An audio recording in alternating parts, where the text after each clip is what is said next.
Madame, Monsieur, bonjour, bienvenue à Vametra Cameroun. Toute la grande équipe de Vametra Cameroun vous amène en Mindourou en forêt pour une séance de travail sous la conduite de Mama Esther et du docteur Joya.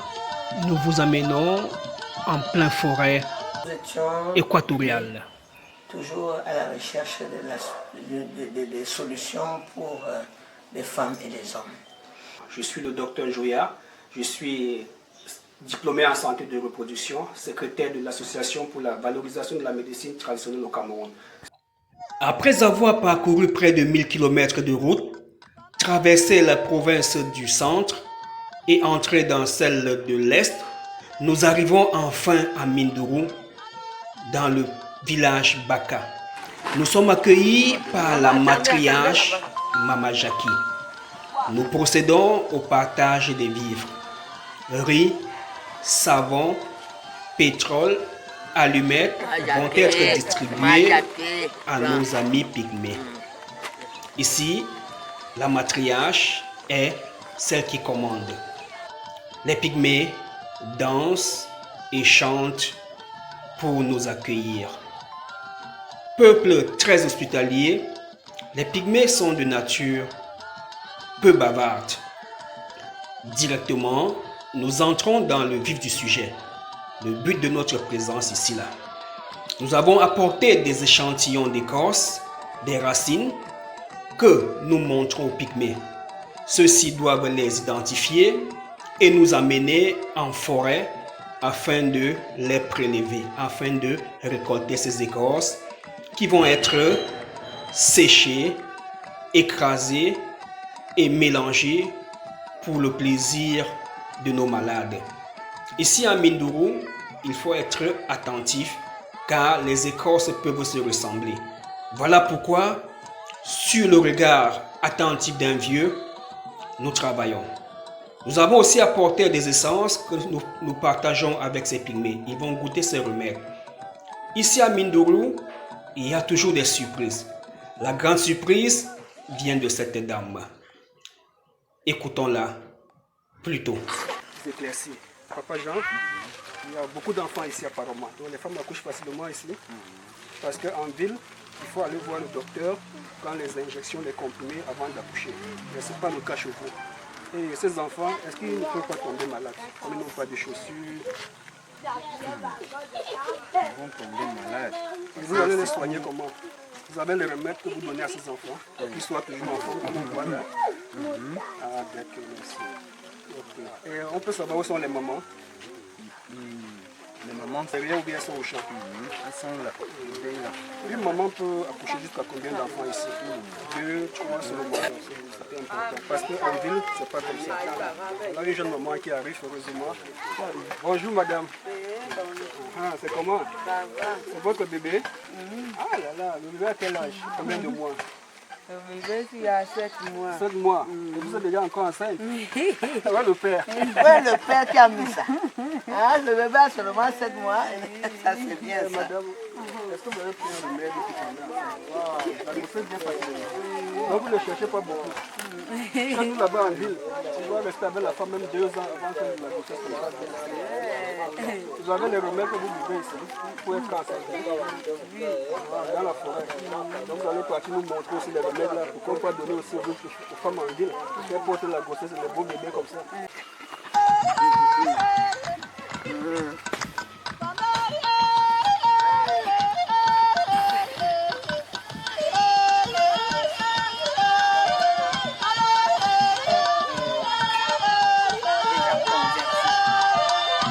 Bon, prendre des poudres,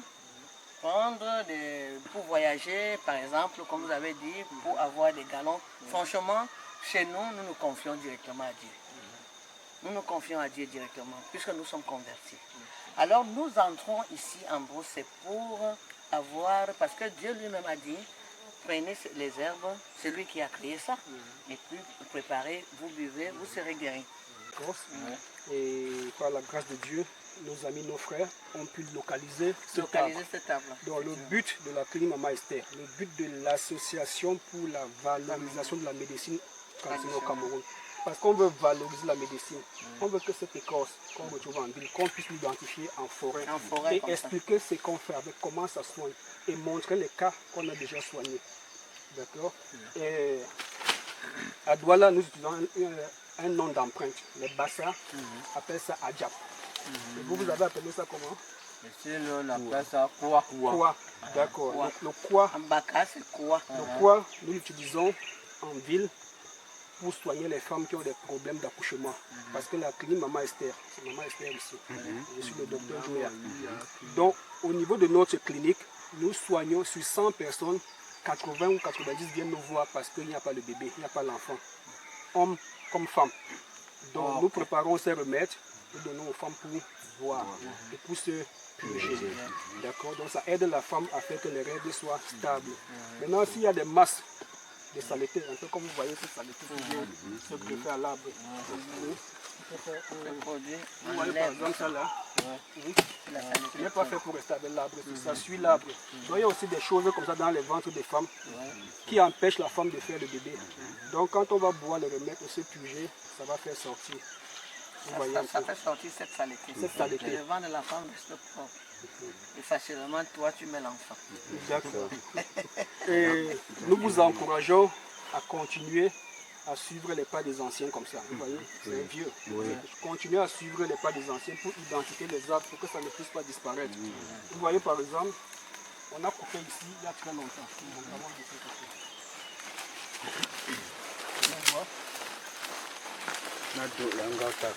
Vous voyez, quand on enlève les écorces de l'arbre, on peut tuer l'arbre. Vous voyez, on peut tuer l'arbre. Puisque l'arbre a les racines au sol, l'arbre va se battre pour ne pas mourir. Voilà pourquoi vous voyez cette partie-ci là. Cette partie est en train de devenir comme ça, se fermer. Et maintenant, pour ne pas trop déranger l'arbre, comment est-ce qu'on prélève les écorces? On part à partir d'ici, on prend comme ça, on s'arrête. On prend l'autre côté, on s'arrête. On laisse toujours les deux bords parce que c'est les lames de régénération pour que ça puisse se ressouder. Donc ne venez jamais enlever toutes les écorces comme ça et contourner l'arbre. Vous êtes en train de tuer l'arbre. Vous prenez juste comme papa vient de couper là. Bon, on va avancer encore. Merci par rapport à cette information que vous êtes tenté de nous donner pour conserver l'arbre. La pharmacie des Blancs là, c'est le poison. Mais la pharmacie, notre propre pharmacie, c'est la forêt. Ça s'appelle la pharmacie du bon Dieu. Donc, le docteur Ndioya vous a montré comment conserver notre forêt à nous tous, notre pharmacie de Dieu à nous tous. Merci. Aujourd'hui, toute l'équipe de Maman Esther de Vametra Cameroun s'est déportée vers le village Mindoro pour vous faire vivre en direct comment est-ce que nous travaillons. D'habitude, on transforme les produits à Douala, mais vous ne savez pas où est-ce qu'on trouve ces produits. Ce matin, nous allons parler de la gynécologie africaine. Maman Esther est une gynécologue africaine. Elle se soucie des problèmes de stérilité chez l'homme et chez la femme. À ses côtés, c'est le docteur Jouya que voici. Et dans cette optique, nous allons vous présenter une liane. Une liane. Ça, c'est la liane. D'accord. Voilà. J'espère que vous ne savez pas ce que c'est, mais vous aimeriez plutôt comprendre et connaître à quoi ça sert. D'accord. Cette liane intervient dans les problèmes de stérilité chez l'homme. Maman Esther a parlé de la stérilité masculine, les problèmes de sperme, l'oligospermie, l'azospermie, l'asténospermie. Et l'une de nos préoccupations en cette année 2020, c'est la stérilité masculine, parce qu'on a fait des merveilles dans le domaine de la stérilité féminine.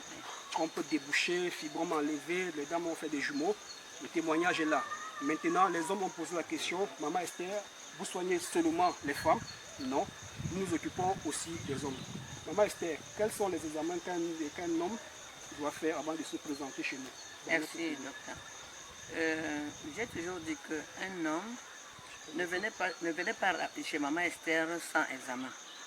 Un homme doit faire un spermogramme avant de venir à la clinique Maman Esther pour qu'on puisse détecter s'il a un sperme malade. Le sperme malade, c'est ce que le docteur Ndioya vient de dire. Effectivement, le spermogramme est très important pour l'homme. Il y a des dames qui ont fait des enfants avant mariage, des hommes qui ont fait des enfants avant mariage, mais une fois qu'ils se retrouvent, le plus souvent, la femme pense être le problème et le monsieur va vous dire non, j'ai des enfants. Et ça pose souvent des problèmes dans le couple. Donc pour faciliter la tâche, lors de la recherche d'un enfant, il faut faire les examens. L'homme est tenu de faire un spermogramme et la femme de faire quel examen, maman Esther?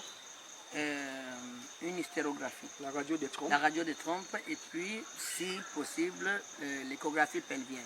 D'accord. Il est important que les hommes sachent qu'ils peuvent aussi être malades. Ils peuvent avoir un nombre de spermatozoïdes très bas, oligospermie. Des spermatozoïdes qui ne courent pas assez, c'est la sténospermie. Et des spermatozoïdes qui meurent vite, la nécrospermie qui va conduire vers une azospermie. Maman Esther peut nous parler encore de l'azospermie. L'azospermie, c'est l'absence totale du spermatozoïde dans le sperme de l'homme. Exact. Et il faut comprendre que ce sont les testicules qui fabriquent les spermatozoïdes. Donc ce n'est pas parce qu'un homme fait les rapports sexuels, il éjacule beaucoup, ça pèse comme on dit, qu'il n'a pas de problème. Les testicules sont à l'origine de la fabrication des spermatozoïdes. Ça s'appelle spermatogénèse. Donc il est important, nous on a déjà fait des recherches jusqu'à ce niveau, et nous avons des plantes qui sont d'ici de la forêt et d'ailleurs pour résoudre ce problème d'azospermie. Maman Esther, il se peut que les oreillons sont souvent à l'origine de l'azospermie. Effectivement. Maman, parlez-nous de l'entretien des enfants garçons. Voilà. J'ai dit toujours que les femmes, surtout les femmes, elles ne doivent pas se contenter seulement de dire que « Maman Esther, j'ai un retard. Maman Esther, je suis enceinte. » Non, il faut qu'elles fassent des examens prénatals. Des examens prénataux, ça veut dire quand elle a déjà 2 mois, 3 mois de grossesse, qu'elle commence déjà. Parce qu'avec ces examens-là, ce n'est pas nous qui faisons ces examens, c'est à l'hôpital moderne maintenant. Donc, parce que l'homme peut être infecté et puis met le fœtus à la femme, un fœtus infecté. Et l'enfant sort du ventre étant infecté. On appelle ça généralement infection congénitale. L'enfant, à partir du bas âge, commence à avoir des oreillons. On prend la cendre de la cuisine, on met, on dit que ça va partir. J'ai vu des femmes faire ça, le cendre rouge, ça va partir. Parfois on néglige, on prend des ferragans, on fait ceci.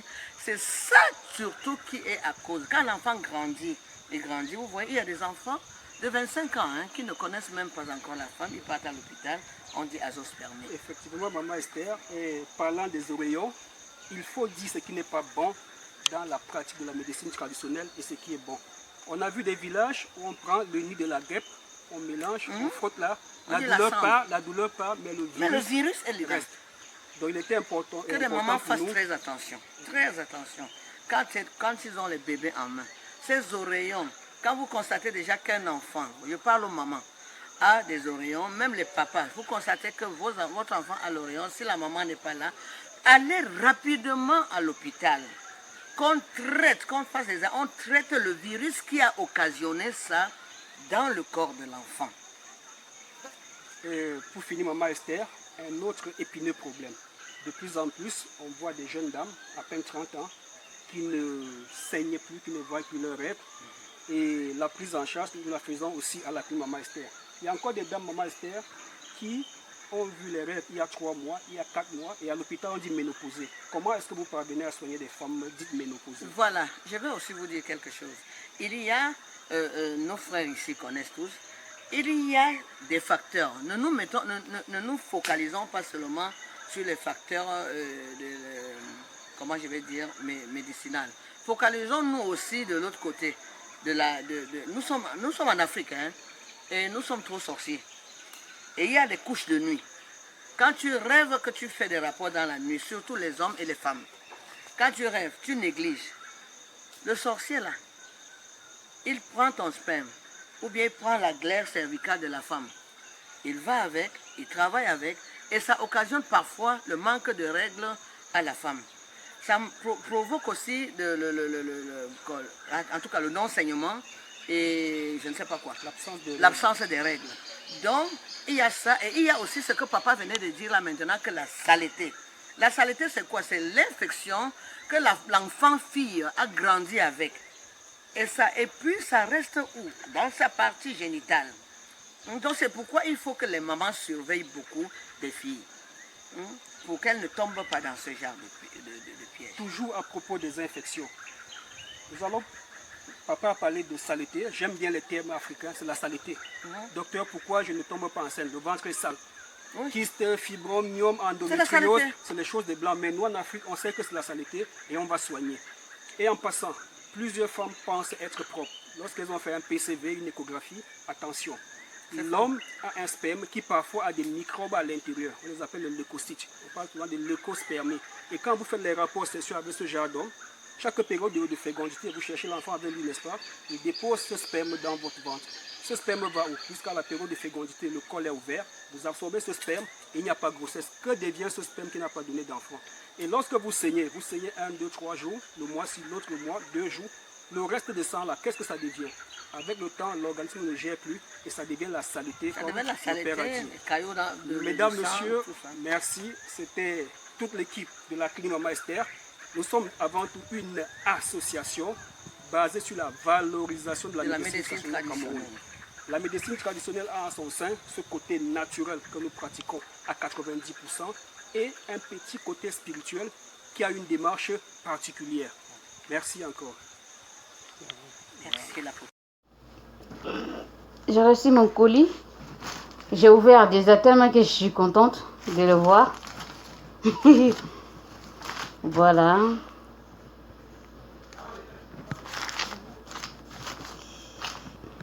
Il y en a beaucoup dedans. Hein. Waouh. Je suis vraiment contente. Ah oui. Très très contente. Il y a ça aussi.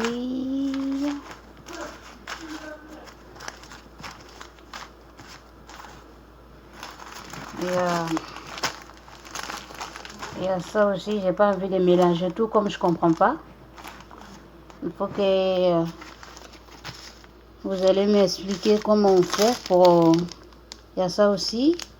Je ne sais même pas c'est quoi. Il y a des 3 boules là. Voilà. J'ai reçu aujourd'hui. Vraiment, je suis très contente. C'est comme si vous m'avez donné gratuit, quoi. Et puis voilà. Merci, merci beaucoup. Merci encore. 1000 fois merci. Voilà.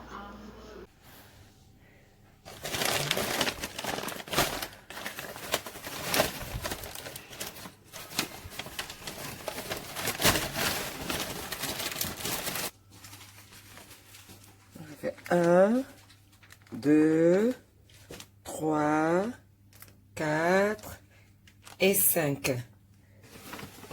Les 6. Et il n'y a rien dans l'enveloppe. C'est la première enveloppe. Il n'y a pas de notice. Il n'y a pas de notice. Et là, c'est le colis voilà, des DHL.